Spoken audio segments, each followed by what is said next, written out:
আউযুবিল্লাহি মিনাশ শাইতানির রাজিম বিসমিল্লাহির রহমানির রহিম। সবাইকে আন্তরিক ভালোবাসা। ইয়াসিন আল্লাহর এক অর্থ সম্পর্কে সর্বাধিক জ্ঞাত জ্ঞানপূর্ণ কুরআনের কসম, নিশ্চয় আপনি রাসূলগণের অন্যতম আপনি সরল সোজা পথের উপর অবস্থিত রয়েছেন ইনশাল্লাহ। মহাপরাক্ত দয়াময় কোরআন নাজিল করেছেন যেন আপনি সেই সুপ্রদায়ককে ভয় দেখান যাদের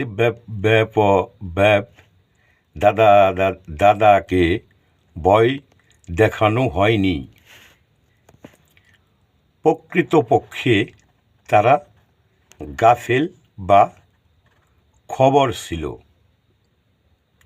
নিশ্চয় তাদের অধিকাংশের উপর তাকদীরের বিধান সত্যই পরিণত হইয়াছে। তারা ঈমান আনবে না। নিশ্চয় আমি তাদের গলায় জিংলি বেঁধে দিয়েছি, পরে তা তাদের থুতনীয় পর্যন্ত বিলসিব্বত হইয়াছে। এতঃপর তারা এমন কিছু কাজকর্মের সাথে জড়িত হইল, ওয়া জাআ মিন আকসালাত মাদিনাতি রাসূলুল্লাহ কালা ইয়া কাউমি তাবিউল মুরসালিনা। এই যে কথাগুলো ওখানে আমি কিছু বাদ রেখে, এই যে তারা বলেছিল আমরা তোমাদের সমন্বয় মন্দ ধারণা করিতেছি যে সরলকে এই মন্দ ধারণা করবে, তাদের কি পরিণত হবে। হায় আল্লাহ, যদি তোমরা তোমাদের কাছে এ কথা জ্ঞাত না হও, তবে নিশ্চয় আমরা তোমাদেরকে পাথর মেরে ধ্বংস করে দিব এবং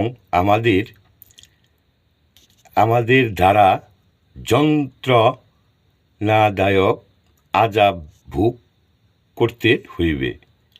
তারা বলল, তোমাদের কুলক্ষণ তোমাদের সঙ্গে রয়েছে, এই জন্যই তোমাদেরকে নসিব হয়তো করা হইয়াছে। তোমরা সে সম্প্রদায় যারা সীমা অতিক্রমকারী। অতঃপর শহরের প্রান্তে হইতে এক ব্যক্তি দৌড়িয়া এসে বলেছিল, হে আমার জাতি, তোমরা এই রাসূলগণের অনুসরণ করো। আর এটা না বলে ওনারা বলছিল, এই যে এখন দিয়ে দিলাম, কি যে দিয়ে দিলাম সেটা বলে নাই, এই মুহূর্তে এনে মনে করেন লাগিয়ে দিছে। যাই হোক, তোমরা তাদের হাদায়াত মতো চলো যারা তোমাদের নিকট কোনো প্রতিদান চায় না এবং তারাই সুপথগামী। এবং আমার কি হয়েছে যে আমি তার ইবাদত করব না, যিনি আমাকে সৃষ্টি করেছেন, অথচ আমাকে তারই দিকে যেতে হইবে। তবে কি আমি তার পরিবর্তে অন্য মাবুদগণকে গ্রহণ করব? না, কখনো না। যদি সেই দয়াময় আল্লাহ আমাদেরকে কষ্ট দিতে ইচ্ছা করেন, তবে তাদের সুপারিশ আমার জন্যই কিছুমাত্র কাজে আসবে না এবং তারাই আমাকে উদ্ধারও করতে পারবে না। নিশ্চয় আমি তখন প্রকাশ্য শান্তিতেই নিপতিত হব ইনশাল্লাহ।